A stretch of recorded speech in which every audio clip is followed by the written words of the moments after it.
আজ থেকে ১৩ বছর আগে একজন সাবস্ক্রাইবারের জন্য হাহাকার করা একটা ছেলে কীভাবে বিশ্বের সবচেয়ে বড় ইউটিউবার হলেন। আমি কথা বলছি মিস্টার বিস্টকে নিয়ে, যাকে সম্প্রতি তার চ্যানেল বিক্রি করার জন্য $1 বিলিয়ন অফার করা হয়েছিল, যা ভারতীয় টাকায় প্রায় ৮,৫৪২ কোটি টাকা। শুধুমাত্র একটি ইউটিউব চ্যানেলের জন্য এত টাকা ভাবা যায়? কিন্তু তিনি ১ সেকেন্ডেই তা প্রত্যাখ্যান করে দেন, কারণ তিনি কারো অধীনে কাজ করতে চান না এবং সবসময় নিজের শর্তে চলতে চান। আজ তার সব চ্যানেল মিলিয়ে সাবস্ক্রাইবার সংখ্যা প্রায় ৪৬০ মিলিয়নেরও বেশি।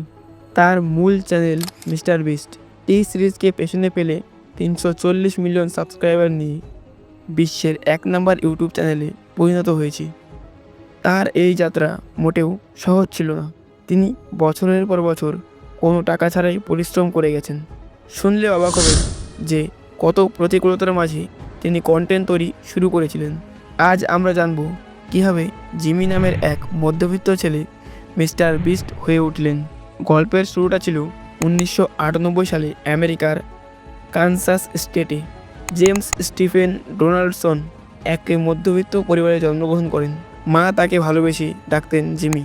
ছোটবেলা থেকেই তার পড়াশোনায় একদম মন ছিল না।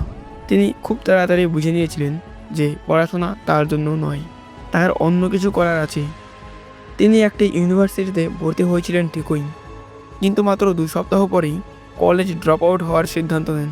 তার এই সিদ্ধান্তে মা খুশি ছিলেন না। ২০০৭ সালে জিমির বাবা মায়ের ডিভোর্স হয়ে যাওয়ায় তার মা একাই ২ ছেলেকে বড় করেছিলেন।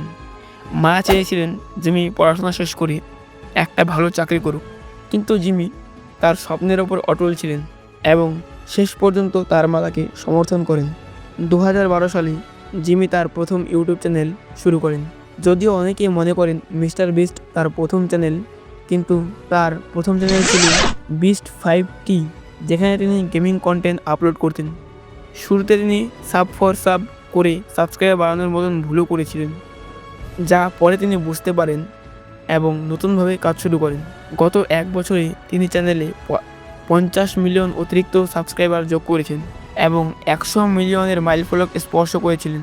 বর্তমানে তার মূল চ্যানেলে ৩৪০ মিলিয়নেরও বেশি সাবস্ক্রাইবার। তিনি কেবল একজন সফল ইউটিউবারই নন, একজন সফল ব্যবসায়ীও। তার মিস্টার বিস্ট বার্গার এবং ফেস্টিভ্যালস চকলেটের ব্যবসাও রয়েছে, যা থেকে তিনি কোটি কোটি টাকা আয় করেন। তিনি একজন বড় মাপের দাতাও। তার টিম ট্রিস প্রজেক্টের মাধ্যমে তিনি অসংখ্য গাছ লাগানোর কাজ করেছেন। সম্প্রতি তিনি কিংবদন্তি ফুটবলার ক্রিস্টিয়ানো রোনাল্ডোর সাথে একটি ভিডিও করেছেন, যা মাত্র ৬ দিনে ৪০ মিলিয়ন ভিউয়ের গণ্ডি পেরিয়েছে। আজ মিস্টার বিস্ট কোটি কোটি ইউটিউবারের অনুপ্রেরণা। তার গল্প আমাদের শেখায় যে মধ্যবিত্ত ব্যাকগ্রাউন্ড থেকে এসেও বড় স্বপ্ন দেখা যায়। শুরুতে হয়তো সাফল্য আসবে না, কিন্তু কঠোর পরিশ্রম আর জেদ থাকলে সাফল্য একদিন ধরা দেবেই। আজকের জন্য এটুকুই। দেখা হবে পরের কোনো নতুন ভিডিওতে। ততক্ষণ ভালো থাকবেন, সুস্থ থাকবেন। জয় হিন্দ, জয় ভারত।